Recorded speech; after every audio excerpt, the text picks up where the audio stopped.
Walam yakun lahu kufuwan ahad, dan kita juga percaya tidak ada yang semisal satu makhluk pun dengan Allah. Allahus Somad, Allah tempat bergantung bukannya sebuah teori, tetapi dalam kehidupan harus kita buktikan. Benarkah kita sebagai hamba Allah yang percaya Allah memberikan rizki, Allah mengatur hidup kita? Apakah betul kita memiliki ketawakalan yang tinggi, percaya Allah yang memberikan rizki, kehidupan, kesehatan kepada kita? Tapi dalam kenyataan masih banyak yang menjadikan gantungan kepada profesi, kepada atasan, kepada makhluk. Kalau saya tidak bekerja, saya tidak bisa makan. Padahal yang memberikan makan adalah Allah, bukan makhluk. Qul aghairallahi attakhidhu waliyan fatiris samawati wal ardi wa huwa yut'imu wa la yut'am. Katakanlah, apakah aku mau menjadikan selain Allah sebagai wali yang menciptakan langit dan bumi, dan dialah yang memberi makan dan dia tidak diberi makan? Kalau ini kita yakin, tentu kita tidak akan mudah bergantung hati kepada selain Allah. Tetap kita diperintah sebagai syarat bekerja, mencari nafkah. Akan tetapi ketergantungan kita kepada Allah tentang berapa banyak rizki yang diberikan, itu urusan Allah. Namun banyak yang lupa bahwasanya yang memberikan rizki adalah Allah, sehingga ada ketergantungan hati, ada pengharapan, ada ketawakalan kepada manusia yang kita anggap dia mampu. Mungkin kepada teman kita yang lebih kaya, mungkin kepada atasan kita yang memberikan gaji, mungkin kepada siapapun selain Allah. Kalau itu masih ada harapan, yang ini merupakan bagian Allah memberikan rizki, berarti ketawakalan kita belum sepenuhnya kepada Allah Subhanahu wa taala. Dalam sebuah riwayat, Rasul sallallahu alaihi wasallam bersabda, "Ya Umar, law annakum tatawakkalun haqqa tawakkuli la ruziktum kama yurziqut thair." Wahai Umar, seandainya kalian bertawakal kepada Allah dengan sebenar-benar tawakal, pasti kalian diberikan rizki seperti burung diberikan rizki. Dia berangkat pagi hari dengan perut kosong, takdu himason, berangkat meninggalkan tempat tidurnya, berkeliling mencari makan. Wataruhu bitonan, pulang sore hari beristirahat, perutnya sudah kenyang. Padahal kita tahu yang namanya burung tidak pernah sekolah, tapi rizkinya tetap dijamin oleh Allah Subhanahu wa ta'ala. Betapa banyak di antara kita yang menggantungkan kalau kita tidak sekolah tinggi-tinggi, rizki tidak akan kita dapat, masa depan kita suram. Padahal itu adalah urusan Allah. Bukan berarti tidak boleh sekolah, silakan, tetapi jangan menggantungkan kepada keyakinan kita. Dan yang lebih celaka lagi, ada orang yang lebih percaya kepada dirinya, bahkan mendewakan kemampuannya, kehebatannya, ilmunya. Kalau bukan karena ilmu yang saya miliki, saya tidak mendapatkan ekonomi yang bagus. Kalau bukan karena teori yang kita ciptakan, kita tidak akan sukses. Ini tidak ubahnya seperti Qarun yang diberikan harta yang banyak oleh Allah. Diingatkan oleh Nabi Musa supaya ingat, ini adalah pemberian Allah, bukan ilmu ekonomi yang kamu miliki. Apa jawaban Qarun? Innama utituhu ala ilmin indi. Saya mendapatkan ini karena ilmu yang saya miliki. Banyak orang yang sombong dengan ekonominya, seakan-akan kekayaannya itu dirinya, bukan dari Allah Subhanahu wa ta'ala.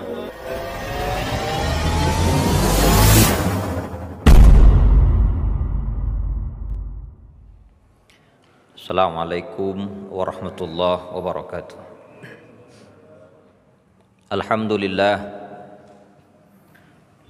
Alhamdulillahi wa kafa, wassalatu wassalamu ala nabiyyina al-mustafa nabiyyina Muhammadin sallallahu alaihi wasallam wa ala alihi wa sahabatihi wa man waffa wa wafa.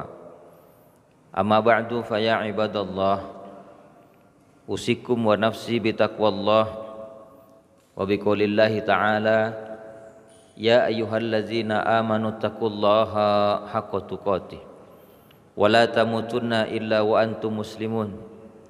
Ya ayuhan nasu taqu rabbakum alladzi khalaqakum min nafsin wahidah wa khalaqa minha zawjaha wa bassa minhuma rijalan katsiran wa nisaa'a wattaqullaha alladzi tasaaluna bihi wal arham innallaha kana 'alaikum raqiba.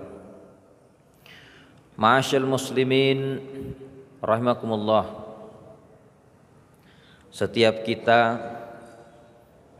sudah pasti menghafal surat Al-Ikhlas. Ayatnya pendek, singkat, tetapi maknanya luas. Ada beberapa riwayat sebab turunnya ayat ini, yang diantaranya pernah suatu ketika para pendeta Yahudi datang kepada Rasul sallallahu alaihi wasallam dan berkata, "Ya Muhammad, siflana rabbaka la'allana nu'minu bika." Wahai Muhammad, coba ceritakan sifat Tuhanmu kepada kami, barangkali kami beriman kepadamu.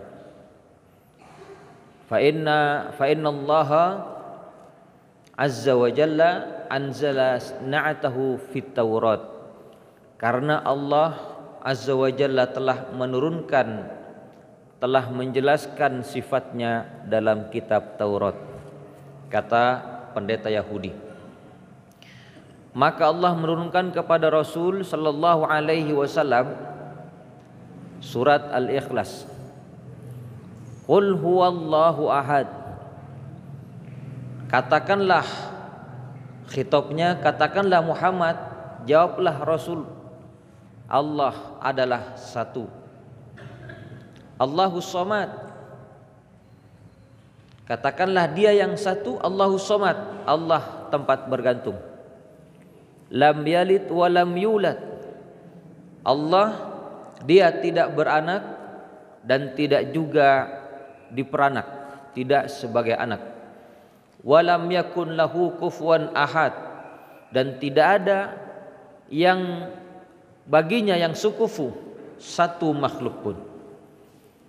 Para jamaah, ma'asyiral muslimin rahimakumullah. Ayat ini merupakan ayat yang kalau kita kaji luas, kita semua sudah hafal, dan dalam kehidupan kita juga percaya. Karena ayat ini menjelaskan, bukan hanya sebatas jawaban. Ini menariknya. Ayat ini bukan sebatas jawaban bagi orang-orang Yahudi atau orang-orang musyrikin yang pernah juga bertanya kepada Rasul supaya menisbatkan Allah kepada makhluk. Lalu Allah Subhanahu wa taala menjelaskan, katakan dia Allah yang satu. Ini menjelaskan bahwa Allah yang disembah oleh umat Islam, yang disembah oleh para nabi dari Nabi Adam sampai Rasulullah sallallahu alaihi wasallam, dia sendiri dalam kesendirian. Allah tempat bergantung. Makhluk meminta kepada Allah. Bukan hanya manusia, tetapi juga makhluk yang lainnya, termasuk para malaikat, berdoanya, memintanya kepada Allah. Lam yalid wa lam yulad, ini juga menjelaskan tentang eksistensi Allah yang tidak melahirkan, tidak memiliki anak. Allah juga tidak sebagai anak. Bukan hanya sebatas jawaban, tapi juga membantah keyakinan orang-orang yang pernah bertanya kepada Rasul. Kalaulah orang-orang Yahudi meyakini Allah, tetapi mereka mengatakan wa qalatil yahud Uzair ibnullah. Orang-orang Yahudi berkata Uzair adalah anak Allah. Orang-orang Nasara juga meyakini wakalatin Nasara Al-Masih ibnullah. Orang-orang Nasara meyakini Al-Masih Nabi Isa bin Maryam sebagai anak Allah. Ternyata orang-orang musyrikin yang hidup di masa Rasul, bahkan sebelum Rasul sallallahu alaihi wasallam, juga mengatakan bahwa Allah memiliki anak perempuan. Innal ladzina la yu'minuna bil akhirati la yusammunal malaikata tasmiyatal unsa. Sesungguhnya orang-orang yang tidak beriman kepada hari kiamat, mereka menyebut para malaikat sebagai anak perempuan Allah. Sehingga Al-Ikhlas yang diturunkan bukan hanya sebatas jawaban, tetapi juga bantahan kepada mereka yang bertanya menolak Rasul sallallahu alaihi wasallam. Allahus Samad, lam yalid wa lam yulad. Allah tempat bergantung, tidak beranak dan tidak sebagai anak. Walam yakun lahu kufuwan ahad, dan tidak ada yang sekufu satu makhluk pun dengan Allah. Tidak ada yang semisal, tidak ada yang sama, dan tidak mungkin makhluknya Allah menyamai Allah. Tidak akan sama ciptaan dengan yang menciptakan. Dan kita sudah yakin itu. Akan tetapi para jamaah, dari ayat surat Al-Ikhlas ini, ayat pertama kita sudah percaya Allah huwallahu ahad, qul huwallahu ahad, dialah Allah yang satu. Kita percaya. Allah lam yalid wa lam yulad, tidak beranak, tidak sebagai anak. Kita juga percaya. Walam yakun lahu kufuwan ahad, dan kita juga percaya tidak ada yang semisal satu makhluk pun dengan Allah. Tetapi ayat yang kedua ini, Allahus Samad, Allah tempat bergantung.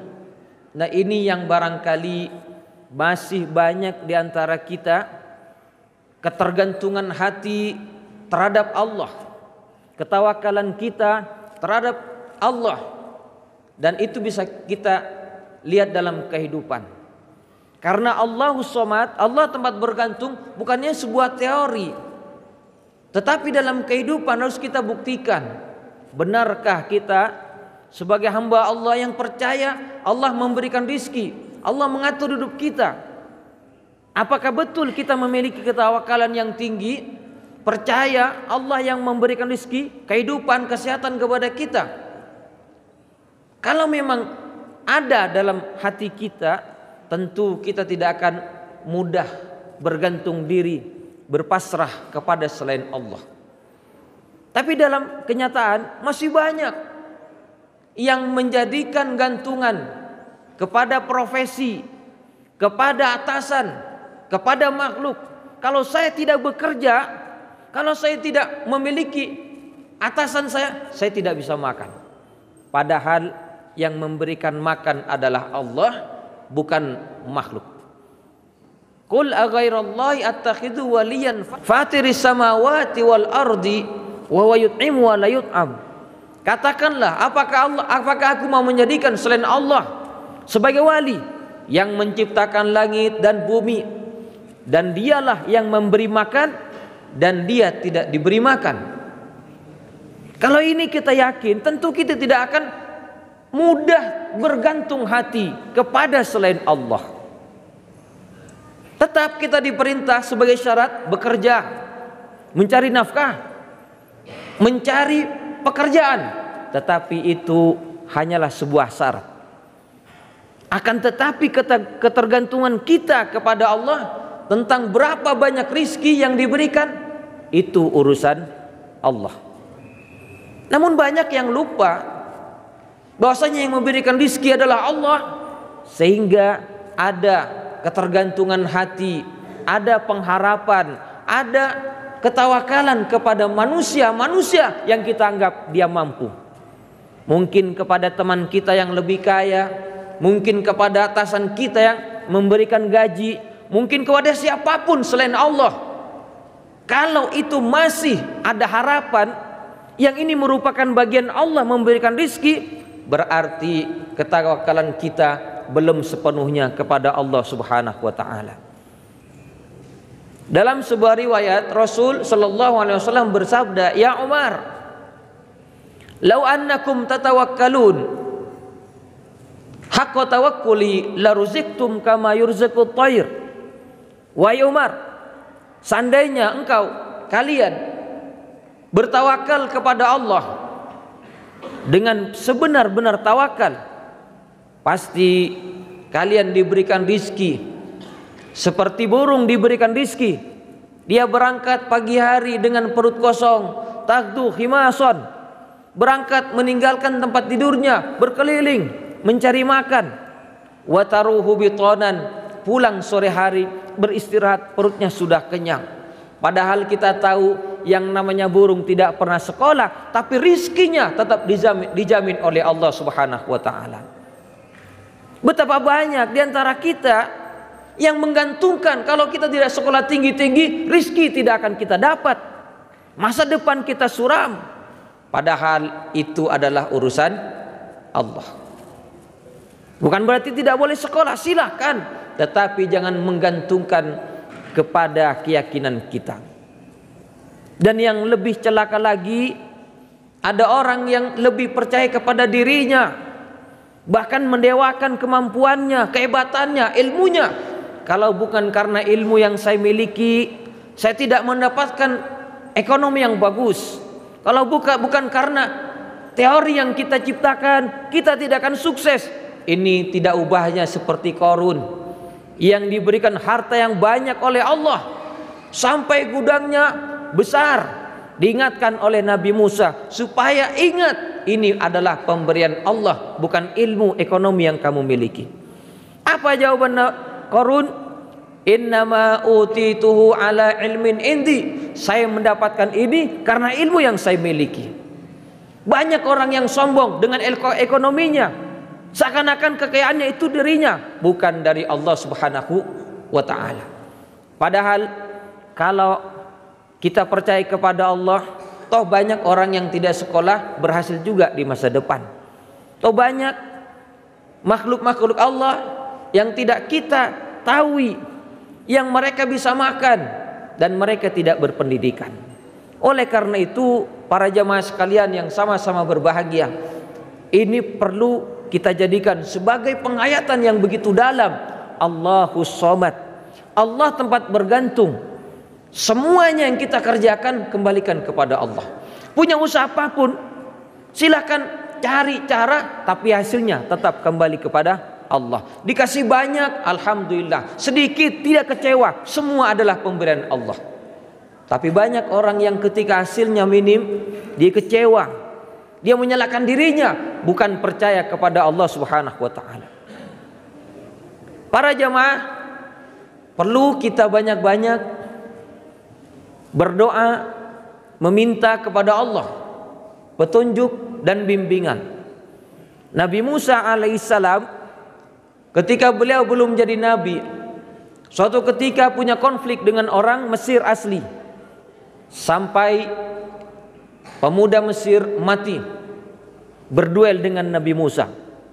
Nabi Musa pergi meninggalkan Mesir, kabur, nyebrang, sampailah di Palestina yang waktu itu bernama Madian, di sebuah daerah bernama Madian. Tiba-tiba beliau mendapati ada beberapa orang yang menggembala kambing dan memberikan minum kambing-kambingnya.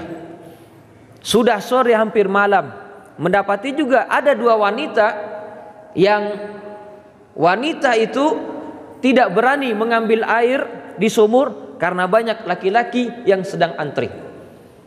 Akhirnya Nabi Musa memahami, maka membantulah mengambilkan air dan meminumkan air ke kambing perempuan tadi. Dua perempuan tadi pulang ke rumahnya, dan Nabi Musa alaihissalam kembali duduk beristirahat di sebuah pohon. Waktu itu beliau tidak punya apa-apa, sendal yang dibawa kabur dari Mesir hilang di kota Madian. Tidak punya apa-apa kecuali yang dipakai saja. Disitulah Nabi Musa berdoa, Rabbi inni lima anzalta ilayya min khairin faqir. Ya Allah, terhadap kebaikan yang kau berikan, yang kau turunkan kepadaku, engkau turunkan kepadaku ya Allah, aku fakir, aku butuh. Disebutlah doa itu, dibacalah doa itu. Maka para jamaah, akhirnya dua perempuan yang ditolong datang menghadap Nabi Musa dan memberikan kabar bahwa orang tua perempuan tadi mengundang Nabi Musa untuk memberi balasan atas membantu meminumkan kambingnya. Singkat cerita, dua perempuan Nabi Musa dinikahkan dengan salah satu putri Nabi Syuaib, karena orang tua dari perempuan tadi adalah Nabi Syuaib. Sehingga kata para ulama, kalau ada di antara umat Islam, baik para pemuda atau orang yang sudah tua, dia merasa butuh bantuan kepada Allah, dia hidupnya sempit, dia butuh rizki, dia butuh rumah, butuh menikah, maka dianjurkanlah banyak membaca doa Nabi Musa, Rabbi inni lima anzalta ilayya min khairin fakir. Ya Allah, kebaikan yang kau turunkan kepadaku, aku fakir, aku butuh kepadamu. Barangkali ini yang membuat kita semakin percaya agar jangan mudah bergantung diri kepada selain Allah, karena pertolongan Allah kadang datang tidak bisa kita logika. Pertolongan Allah datang tanpa kita duga-duga. Demikian yang bisa kita sampaikan sebagai perenungan. Mohon maaf. Barakallahu li wa lakum min kulli dzamb. Innahu huwal ghafurur rahim. Wa nasri innal insana lafi khusrin illa alladziina amanu wa 'amilus solihati wa tawassaw bil haqqi wa tawassaw bis sabr. Alhamdulillah. Alhamdulillahi rabbil alamin. Ilahil awwalin wal akhirin. Wa salatullahi wa salamuhu ala sayyidil mursalin wa ala alihi wa sahabatihi ajma'in. Amma ba'du, fa ya ibadallah ittaqullaha ta'ala wa dharul fawahisha ma dhahara minha wa ma batan. Qala Allah ta'ala, ya ayyuhalladzina amanu taqullaha wa qulu qawlan sadida yuslih lakum a'malakum wa yaghfir lakum dhunubakum wa may yuti'illaha wa rasulahu faqad faza fawzan 'azima. Innallaha wa malaikatahu yusholluna 'alan nabi ya ayyuhalladzina amanu shallu 'alaihi wa sallimu taslima. Allahumma shalli 'ala Muhammadin wa 'ala ali Muhammadin kama shallaita 'ala Ibrahim wa 'ala ali Ibrahim fil 'alamin innaka Hamidum Majid. Allahumma ighfir lil muslimin wal muslimat wal mu'minin wal mu'minat al ahya'i minhum wal amwat innaka samiun qaribun mujibud da'awat ya qadiyal hajat. Allahumma inna nas'aluka al huda wat tuqa wal afafa wal ghina. Allahumma inna nas'aluka ridhaka wal jannah wa na'udzubika min sakhatika wan nar. Allahumma inna nas'aluka al afiyata tammah wasyifal ajil lana wa li jami'il muslimin muslimat ya rahmanir rahim ya dzal jalali wal ikram ya sami'ud du'a. A'inna la zikrika wa syukrika wa husni ibadatik ya muqallibal qulub sabit qulubana ala ta'atik. Rabbana hab lana min azwajina wa dhurriyyatina qurrata a'yun waj'alna lil muttaqina imama. Rabbana atina fid dunya hasanah wa fil akhirati hasanah wa qina adzabannar. Sallallahu ala nabiyyina Muhammad wa ala alihi washabbihi walhamdulillahi rabbil alamin. Aqimissalah.